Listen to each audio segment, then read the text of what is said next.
দর্শক, এই মুহূর্তে রাজধানীর কমলাপুর রেলওয়ে স্টেশনে রয়েছেন বিশেষ প্রতিনিধি দীপন দেওয়ান। চলে যাচ্ছি তার কাছে।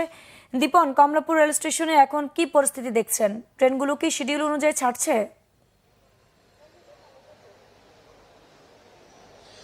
যেহেতু একটা দীর্ঘ সময় রেলের রানিং স্টাফদের একটা কর্মবিরতি ছিল এবং গতকালকে মধ্যরাতে বা আজকে দিবাগত রাতে বলা যায় যে ধর্মঘট প্রত্যাহার করা হয়েছে, সেই কারণে অনেক যাত্রীর মধ্যে আসলে তথ্যটি জানা নেই এবং সেই হিসাবে আমরা দেখেছি যে আসলে কমলাপুরে আজকে ট্রেনের যাত্রীদের যে উপস্থিতি সেটি কিছুটা কম, কারণ যেহেতু মধ্যরাতে ট্রেনের ধর্মঘট প্রত্যাহারের ঘোষণাটি এসছে, যার কারণে অনেক যাত্রী তাদের এই তথ্যটি জানানি এবং যার কারণে অনেকে আসলে যাবেন কি যাবেন না ট্রেনে চড়ে সেটির ব্যাপারে এক ধরনের দ্বিধাদ্বন্দ্বের একটি সিদ্ধান্ত ছিল।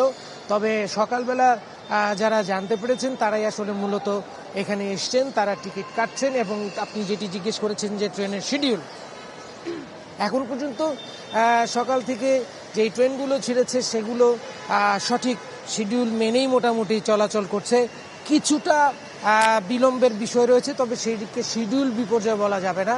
সেটি আসলে যেহেতু বন্ধ ছিল, কর্মবিরতি ছিল, সেটিকে আবার পুনরায় সচল অবস্থায় নিয়ে আসা হচ্ছে। সেই কারণে কিছু তৎপরতার বিষয় থাকে, ব্যস্ততার বিষয় থাকে, সেটির কারণে কিছু খুব স্বল্প সময়ের বিলম্ব হয়েছে। তবে সেই হিসাবে সেটিকে আসলে শিডিউল বিপর্যয় বলা যায় না।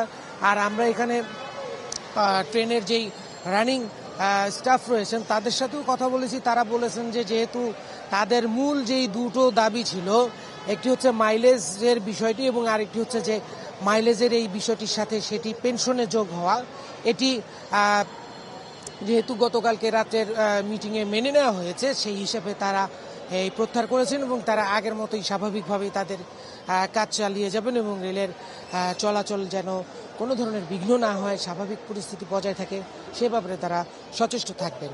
আইরিন, ধন্যবাদ দীপন। দর্শক, ট্রেন চলাচলের খবর জানাচ্ছিলেন দীপন দেওয়ান।